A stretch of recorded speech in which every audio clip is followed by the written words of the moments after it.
ഹരി ഓം. ശ്രീമന് നാരായണീയം 69வது ദശകം. രാസക്രീഡൈ. കേശപാശധൃതപിഞ്ചികാവിതതി സഞ്ചലൻ മകരകുണ്ടലം ഹാരജാലവനമാലികാ ലളിതമംഗര ഗഗണസൗരഭം പീതചേലധൃതകാഞ്ചി കാഞ്ചിതമുതഞ്ചദം സുമണിനൂപുരം രാസകേലിപരിഭൂഷിതം തവ he രൂപമീശ കലയാമഹേ. താവദേവ കൃതമണ്ഡനെ കലിതകഞ്ജുലീകകുചമണ്ഡലേ ഗണ്ഡലോലമണികുണ്ഠലേ യുവതിമണ്ഡലേऽഥ പരിമണ്ഡലേ അന്തരാസകലസുന്ദരീയുഗലമിന്ദിരാരമന സഞ്ചരൻ മഞ്ജുലാം തദനു രാസകേലിമയി കഞ്ചനാഭ സമുപാദധാഃ. വാസുദേവ തവ ഭാസമാനമിഹ രാസകേലിരസസൗരഭം ദൂരത്തോऽपि खलु नारदागतितमाकलय्य कुतुकाकुला. वेषभूषणविलासपेशलविलासिनी सतसमावृता नाकतो युगपदागता वियति वेगतोऽथ सुरमण्डली.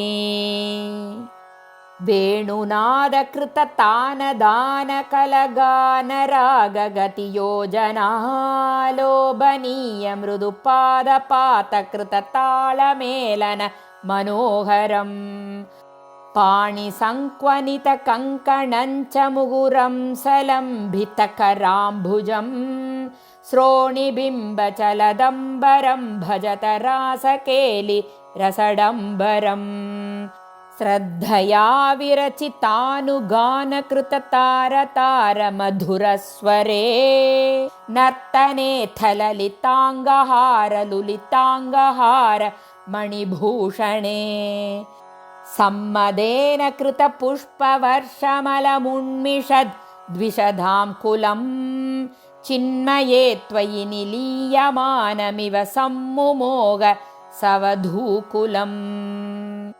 स्विन्नसन्नतनुवल्लरीतदनु कापि नाम पशुपाङ्गणा कान्तमं समवलम्बते स्म तव तान्तिभारमुकुलेक्षणा.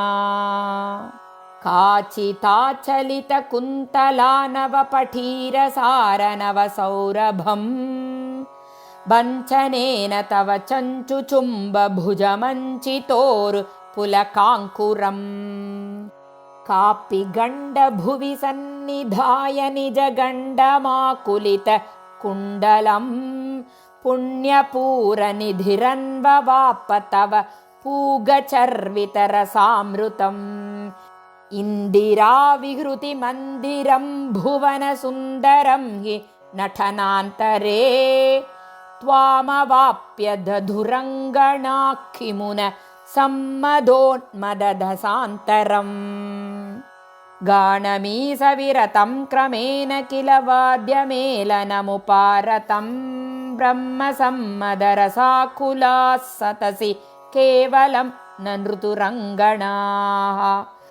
नाविदन्नपि च नीविकां किमपि कुन्तलीमपि च कञ्चुलीं ज्योतिषाम् अपि कदम्बकं दिवि विलम्बितं किमपरं ब्रुवे. मोदसीं निभुवनं विलाप्य विहृतिं समाप्य च ततो विभो केलिसंमृदितनिर्मलाङ्गनवघर्मलेश सुभगात्मनाम्.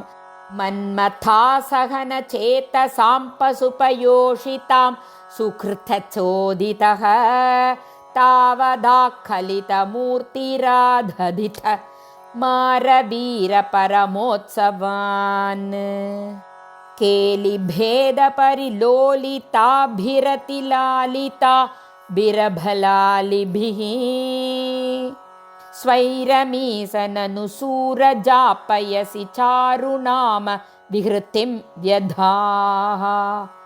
काननेऽपि च विशारि शीतलकिशोरमारुत मनोहरे सूनसौरभमये विलेसित विलासिनी शतविमोहनम् कामिनीरिति हि यामिनीषु खलु कामनीयखनिधे भवान् पूर्णसम्मदरसार्णवं कमपि योगिगम्यमनुभावयन् ब्रह्मशङ्करमुखानपीह पशुपाङ्गणासु बहुमानयन् भक्तलोकगमनीयरूपकमनीय कृष्ण परिपाहि माम् भक्तलोकगमनीयरूपकमनीय कृष्ण परिपाहि माम् भक्तलोकगमनीयरूपकमनीय कृष्ण